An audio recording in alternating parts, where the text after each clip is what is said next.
Ouais, donc je m'appelle Jason Garitan, et donc je suis apiculteur. J'ai créé mon entreprise donc, qui s'appelle Weeby.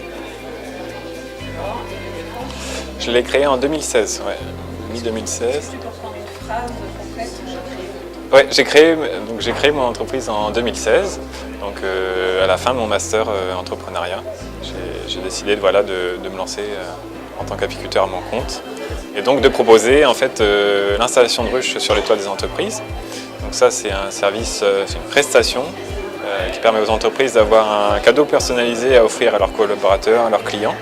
Puis ça permet aussi de fédérer les équipes, puisque je propose aussi des animations pour les entreprises qui souhaitent. Et puis l'abeille est un beau symbole. Il y a ils sont souvent très curieux, et ça permet de fédérer les équipes et de parler un peu d'autres choses, parler de choses un peu intéressantes. Et moi, ça me permet de sensibiliser sur les besoins de l'abeille, notamment sur une mortalité qui est un peu... donc tous les ans, on perd 30% de nos colonies d'abeilles, donc dû à notre mode de production d'agriculture intensif. Donc voilà. Dans ta démarche, dans ton parcours, parce que là, on a bien sorti une table ronde. Ouais. Est-ce que tu peux... Voilà, ouais. Donc j'ai fait une licence en économie et gestion. Après cette licence, j'ai arrêté des études pendant 1 an. Donc je suis parti en Europe de l'Est où j'ai travaillé un petit peu, puisque du coup ma femme est slovaque. Et donc je suis revenu et je savais que je voulais créer mon activité. Et donc j'ai fait le master IPE, et à la fin de ce master-là, c'est là où je me suis lancé du coup dans la création de Weeby. Et comment t'es venu l'idée de créer cette... C'est une rencontre, ouais, c'est une rencontre qui m'a fait faire le pas, j'ai envie de dire.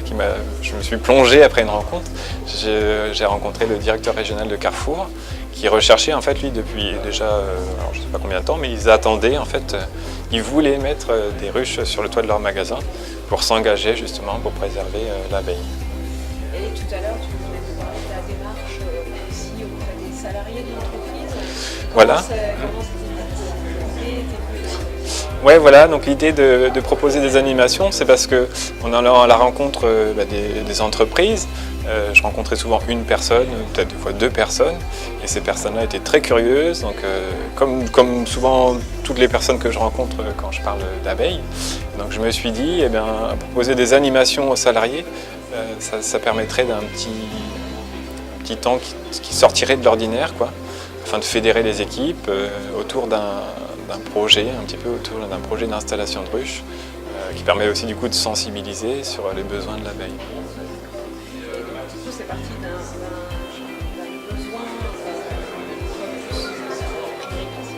personnel aussi, une sensibilisation. Voilà, ouais. Et quelles sont éventuellement les méthodes que tu as apprises au sein de la formation que tu peux mettre en application? Ouais, les méthodes que j'ai apprises au sein de la formation, c'est vraiment du coup de pouvoir s'adapter au client, pouvoir vraiment écouter ce dont il a besoin, et à partir de ses besoins, pouvoir ajuster moi mon offre. C'est vrai que je me souviens qu'au début mon offre elle n'était pas ajustée justement par rapport au client, et c'est en multipliant les rencontres voilà, que je me suis dit le client il a besoin de pouvoir faire des animations en plus s'il décide, d'autres clients n'auront pas besoin de ça. Ça va dépendre, après il y a certains clients qui vont préférer avoir beaucoup de petits pots de miel, d'autres des gros pots de miel, enfin bon, des petites caractéristiques. En tout cas c'est vrai qu'être à l'écoute du client et du marché, j'ai envie de dire plus généralement, pour pouvoir ajuster son offre, c'est quand même quelque chose de très important que j'ai appris au sein du master IPE. Ouais. Qu'est-ce que tu as appris d'autre alors? Ou éventuellement, est-ce que tu as des petits... Ouais, qu'est-ce que j'ai appris d'autre? C'est vrai qu'on parlait beaucoup de créer son océan bleu donc au sein du master, de se créer un peu de pouvoir se différencier un petit peu. C'est aussi ça qui m'a donné envie de lancer cette activité Weeby, puisqu'il y a aussi un côté production, purement production de miel, où là je produis donc le truc classique. Mais c'est vrai qu'en étant à l'écoute aussi des autres acteurs sur le marché du miel, beaucoup d'apiculteurs retraités me disaient te lance pas dans la production de miel, ça marche plus.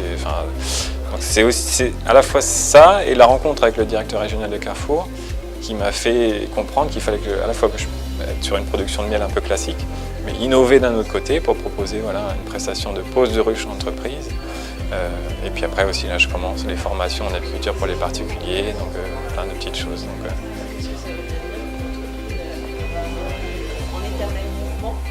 Voilà, ouais, il faut toujours s'adapter, il faut être prêt à... Des fois c'est en haut, des fois c'est tout en bas, des fois on est à fond, des fois on a envie de jeter l'éponge. Ouais, c'est ce que j'aime, c'est ce que j'adore, donc il faut être prêt, quoi, faut s'accrocher. Il faut être un bon challenger. Je pense, ouais, il y a du challenge. Après, on m'a souvent dit que j'étais phlegmatique, moi, donc challenger, oui, mais pas que. Je pense que, voilà, challenger quand même, ouais, un peu. Et qu'est-ce que tu aurais envie de dire à des jeunes qui ne savent pas trop, éventuellement, si cette formation leur convient Ouais, pour être un peu vendeur, j'ai envie de dire que cette formation, elle est vraiment encore mieux quand on a un projet. Moi, c'est vrai que c'était pas le projet de Weeby que j'avais porté pendant la formation, c'est un projet de création de centre de formation en anglais que je ne vais pas abandonner, peut-être que je le ferai plus tard. Mais du coup, c'est vrai qu'en ayant un projet, en rentrant dans ce master-là, ça permet en fait d'avoir un petit peu un côté pratique, même si c'est fictif, à allier avec le côté théorique du master. Voilà, exactement. Sur 2 ans, oui. Donc le fait d'avoir développé déjà le projet fictif, ça m'a donné déjà beaucoup de cartes par rapport au développement de Weeby. Je savais déjà à quelle porte toquer, je savais un peu ce qu'il fallait faire. Après, j'ai pas fait mon prévisionnel moi-même, même si dans le master on le fait avec des intervenants externes bien sûr, mais là dans la vraie vie du coup on le fait avec un expert comptable, on le fait, donc voilà. D'accord, donc du coup, ce réseau-là, pour créer son entreprise, tu avais déjà des notions. Voilà, j'avais les notions, j'avais les bonnes, je connaissais les structures à aller voir, je savais un peu le schéma type de la création, quoi.